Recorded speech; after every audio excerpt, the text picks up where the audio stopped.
গোপালের বিবাহ। গোপাল বিবাহের জন্য একটা পাঞ্জাবি কিনে আনে। পাঞ্জাবিটা পরেও দেখে, পরে তারপর তুলে রেখে দেয়। রাত্রিবেলা হতে গোপালের মা বলে, বাছা, তোর পাঞ্জাবিটা ঠিকঠাক হয়েছে তো? গোপাল বলে, না মা, একটু ঝুল বেশি হয়ে গেছে।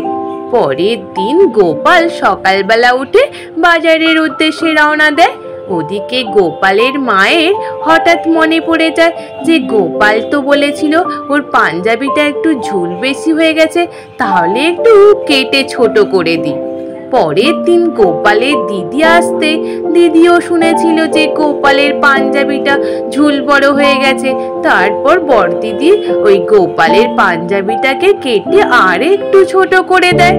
তারপর ছোটদি এসেও শুনেছিল যে গোপালের পাঞ্জাবি বড় হয়ে গেছে বলে ও কেটে একটু ছোট করে দেয়।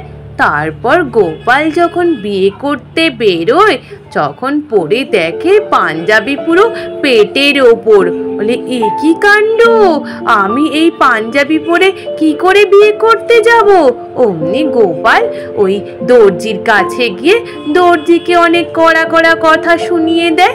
দর্জি বলে, আমি তো এত ছোট করে দিইনি। তারপর গোপাল বাড়ি ফিরে আবার নতুন একটা পাঞ্জাবি নিয়ে ফিরে আসে। বাড়িতে এসেই জানতে পারে যে গোপালের কথা বলার ভুলের জন্য তাই পাঞ্জাবিটা এইরূপ করে মা দিদি কেটে ছোট করে ফেলেছে। তারপর গোপাল একটা নতুন পাঞ্জাবি কিনে পরে আবার বিয়ে করতে যায়।